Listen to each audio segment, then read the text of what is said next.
Don't you just love new thread? It's so full of possibilities. It really is the little things in life. Hi, I'm Amy and I make things. And in today's video, I'm making a list of 11 tiny luxuries that make my sewing experience just a little lovelier. Stick around to the end because there's a bonus.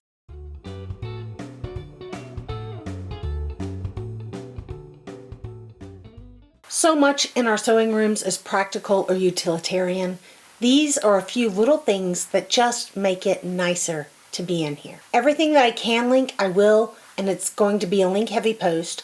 And some of these are affiliate links, which means that if you click through and buy something, I get a tiny referral fee, which helps my channel, and thank you so much in advance. Number 1, a clean cutting table or work surface. It is such a joy to walk into your room and not feel the heaviness of, oh, now I have to clean up before I can do what I need to, or have to move this. Walking in to a clean cutting table or work surface, it just lightens everything up and you can get started right away. It makes it very nice. Unfortunately, this is the current state of my work surface right now, so I know of what I speak. Because when I walk in, I feel overwhelmed. Next, after I film this video, I'm getting right to work on this table. Number 2, a new cone or spool of your favorite thread. I use Orfil 2370. It's a darker green tinged taupe color, and while it's darker than most people use, I find it blends well with the scrap-centric sewing that I do. It works for everything. I piece with the same color all the time. Number 3, a pretty pincushion. Purchased or handmade. This one was a door prize and I love it. It's got batting and the crushed walnut shells, so it stays put fairly well because it's got some weight. And these make great remembrance gifts or swap gifts, especially last minute. It's a great use of scraps or orphan blocks, or it's a fun way to try a new technique that you want to play with, but you don't want to commit to a whole quilt. The crushed walnut shells that it's filled with are sold as critter bedding for lizards and birds, etc. There's a link below. And if you're allergic to nuts, consider buckwheat hulls instead. It's not as fine as walnut shells, but it should work under batting, and I also link that below. Number 4 are my toys and decorations. You should be seeing them now. It's just a little spot of things that make it fun to be in here. They're things that remind me of my friends and travel and my childhood, just things that make it feel like home. Number 5, the list couldn't go without a cute timer. If you use a timer, why not make it cute? My adult children still love to turn it and set it and walk away so that it goes off and startles me. They think they're hilarious. And they kind of are, but it bings, I squeal, I hear peals of giggles and laughter from the other room. We all have a good time.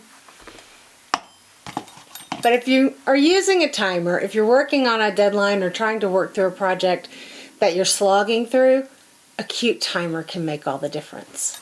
You done now, little squirrel? Look, he chases the acorn. He's very cute. That's what they love. It scares me to death. And you know what, guys? It works every single time. Number 6 is a new pack of your favorite pins. And many of you guys have heard me say jokingly that pinning is for chumps. The truth is, I don't pin if I can get away with it. Sometimes even if I can't. But when I do pin, these are what I love. These are Little House Japanese pins, and I love them because they are very sharp, they are thin, they are very strong, and they are longer than most glass head pins. Plus, they come in this adorable little tin. I just bought a new pack, and since I rarely use them, and my pins are still good, this pack's gonna have to go into a giveaway box for one of you guys. Come back in December for the Quiltmas videos to find out more. Number 7 is my Bluetooth speaker.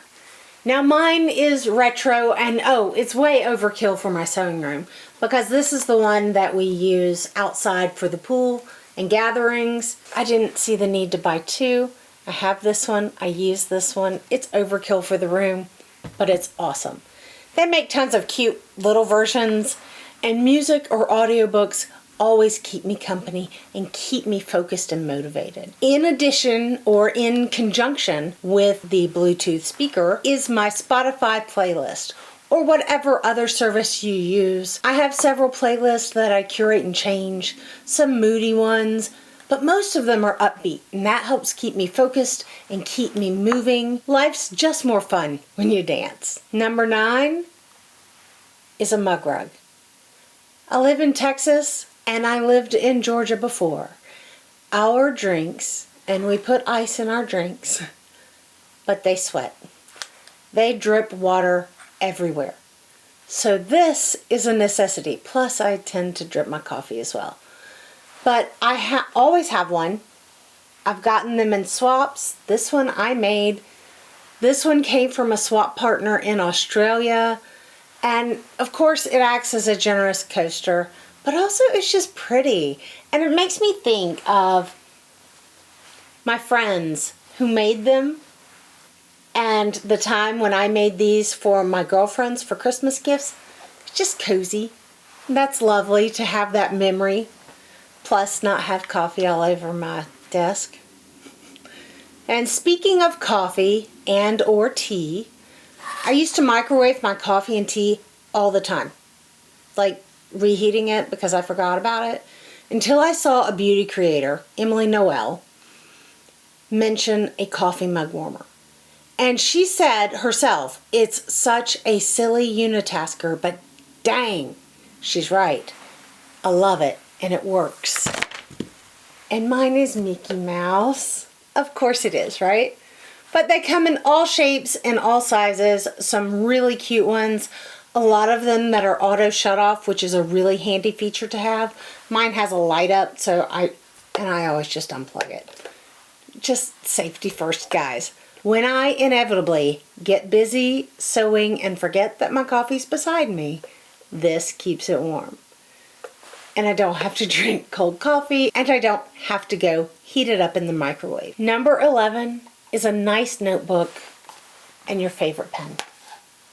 I love a notebook or notepad, but I'm picky, really picky.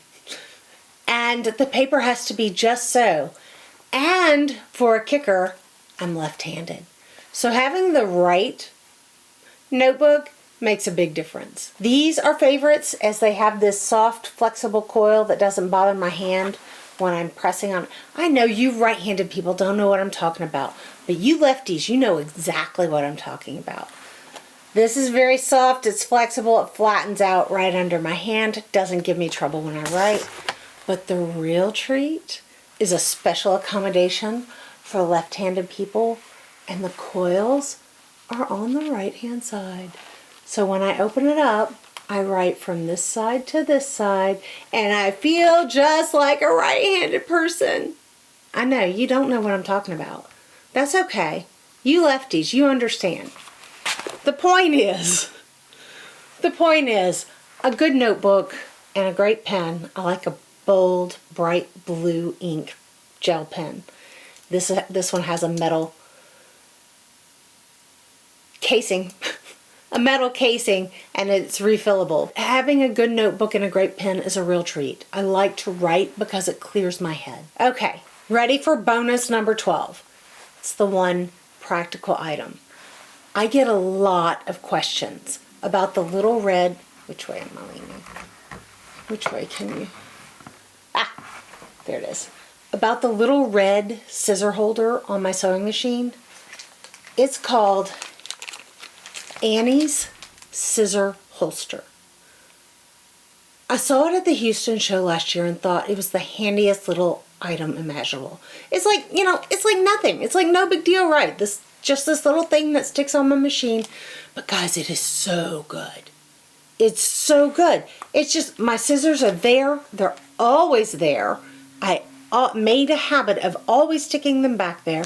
I don't have to bang down on my desk or lose them or worry about stepping on them or dropping them somewhere they shouldn't be because of this tiny little piece of plastic that just does exactly what it does. And I've got one already. So this one is gonna go in that giveaway box with the pins. You gotta come back. There you have it. 12 little things that make my sewing room feel homier. They're just little things, but little things make a lot of difference. Tell me in the comments what your little luxuries are. What are the tiny touches that make your sewing room, your sewing experience, your sewing space, or just your little sewing box just a little bit sweeter? I might have to add them to my own sewing room, so I'm really looking forward to hearing what you have to say. Check out the links in the description box, and while you're down there in the comments, like, subscribe, share, click all those little things. Thank you guys so much for watching, and always remember that you make the world more beautiful just by being in it. I'm Amy, and I'll see you next time.